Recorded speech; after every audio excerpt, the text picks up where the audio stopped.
Bueno, esta práctica no es bíblica, por lo menos en la dispensación del Nuevo Testamento. Yo pienso que principalmente tiene dos problemas. Uno, un anacronismo.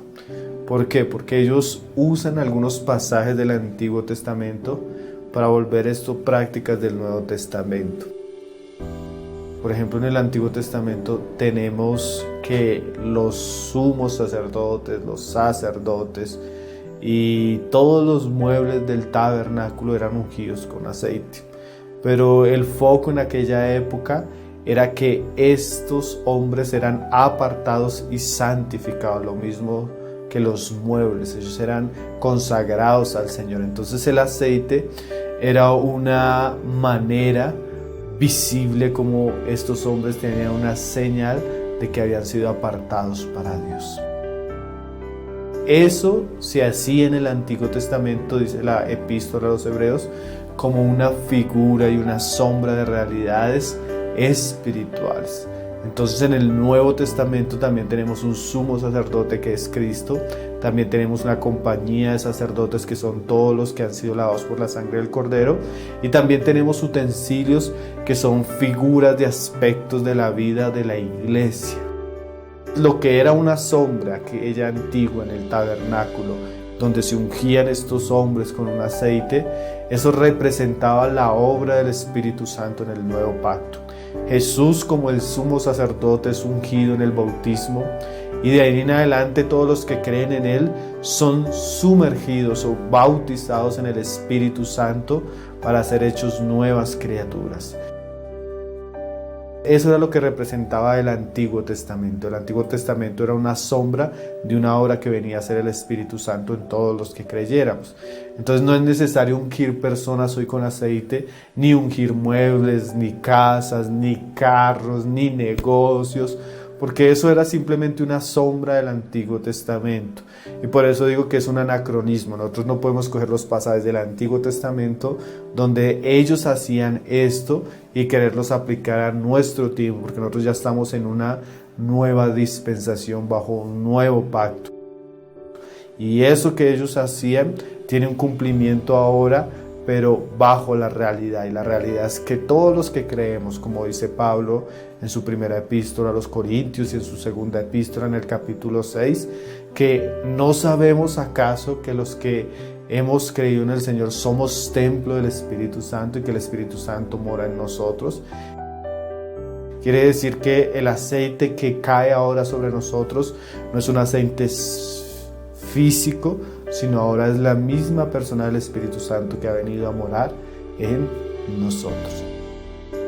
Entonces querer ungir personas, querer ungir muebles, querer ungir casas, negocios, es un anacronismo y una mala interpretación de pasajes del Antiguo Testamento.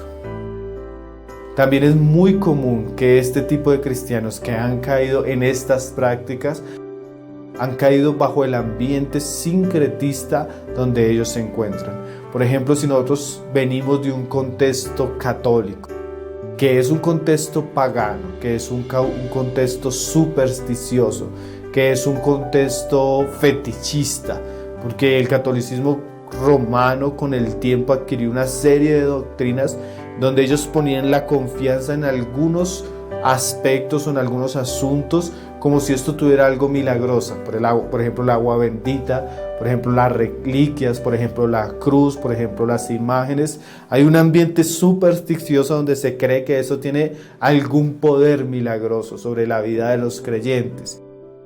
O cuando nosotros venimos de un ambiente exotérico, un ambiente místico, un ambiente supersticioso, por ejemplo nueva era, por ejemplo ocultismo, por ejemplo brujería, donde usted iba al brujo y el brujo le daba un aceite para que usted se ungiera y se liberara de las malas energías. Entonces todo ese ambiente sincretista de mezclas con religiones paganas, de rudimentos, de filosofías, es ese ambiente que Pablo denunciaba en Colosenses, cuando decía que mirad y que nadie os engañe por medio de rudimentos y de falsas filosofías y los rudimentos del mundo que no sean según Cristo. ese ambiente sincretista llega a la iglesia. Solo que cuando llega a la iglesia toma un barniz cristiano, pero en realidad la base de todo esto es superstición. ¿Cuál es la superstición?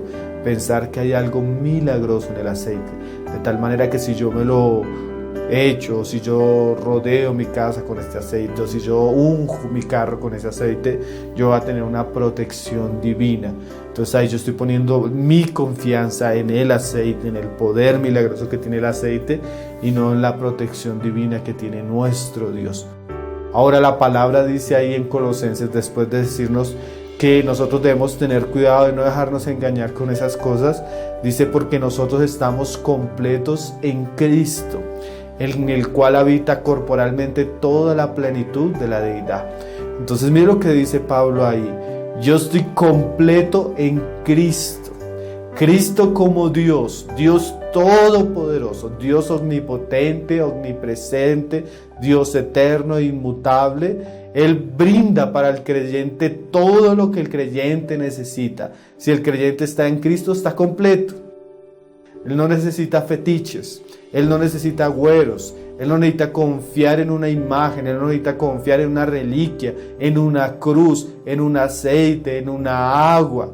¿Por qué? Porque todo lo que nosotros necesitábamos, todas las bendiciones que el creyente necesitaba, todas las cosas que pertenecen a la vida y a la piedad, nos han sido dadas en Cristo. Y si yo estoy en Cristo, estoy completo. La iglesia apostata poniendo su confianza, su fe en ciertos aspectos que no son del Cristo, sino que son parte de los rudimentos religiosos, supersticiosos de este mundo.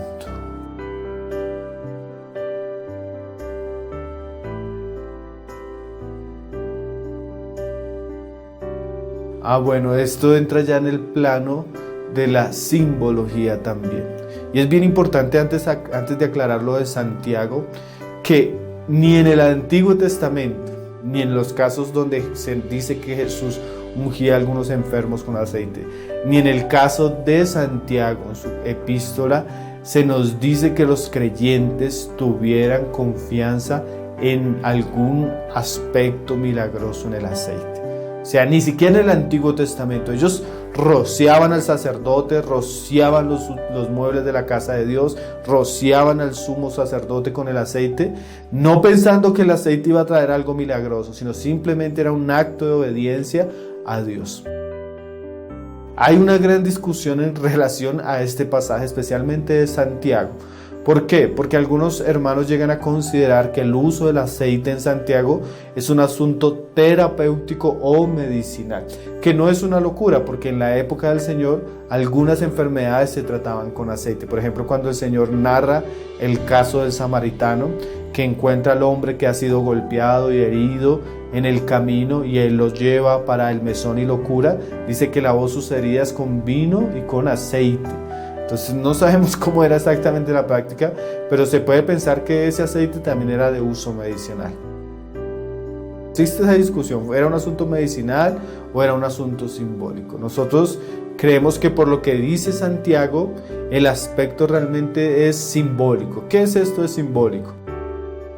La iglesia llamaba, o las personas que estaban enfermas llamaban a los ancianos oraban por el enfermo y en señal de que el Espíritu Santo era el que iba a sanar al enfermo, se ungía al enfermo con aceite. Ahora, esta práctica tiene varias características. Primero que están los ancianos, que representan la autoridad de Cristo en medio de la iglesia.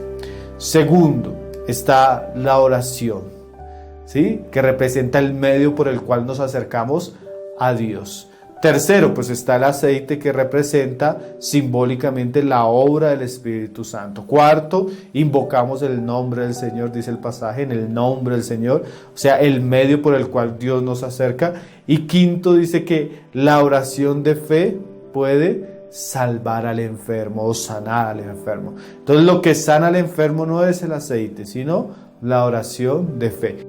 Entonces hay una serie de ingredientes que muestran que no era que había una confianza en el aceite, que el aceite tuviera cierto poder milagroso, sino que era una práctica común que cuando había un enfermo en la iglesia, el enfermo llamara a los ancianos y los ancianos en un acto de misericordia oraran por él al cielo y Dios les concediera la sanación. Entonces en ese caso creemos que es un aspecto también simbólico.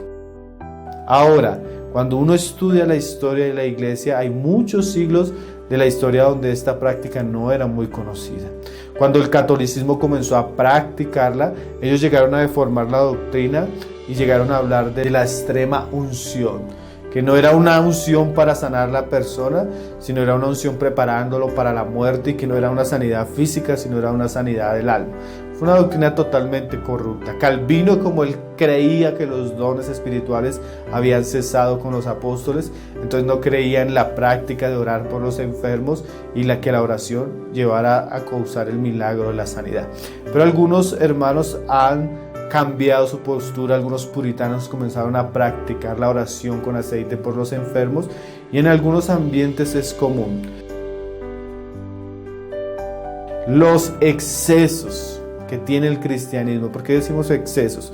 Porque ahí se nos habla de una situación muy particular. Una persona está enferma, se invitan a los ancianos a la casa, a la persona que vengan al lecho, oren por él, impongan sus manos, unjan con aceite y pidan a Dios que sane. Pero hoy en día se ha hecho de esto una práctica fuera del contexto que es marcado ahí en Santiago. Entonces se hacen eventos donde las personas vienen al culto y los hermanos comienzan a ungir a todo el mundo con aceite. Se ungen enfermos, no enfermos, se ungen personas que no se conocen, se ungen carros, se ungen motos, se ungen negocios. Se ha hecho una práctica fuera del contexto bíblico. Ahora, no solo se ha hecho una práctica fuera del contexto bíblico, se vende el aceite ungido traído de Jerusalén y se ha hecho un negocio detrás de todo esto. Entonces en estos aspectos la iglesia tiene que tener cuidado.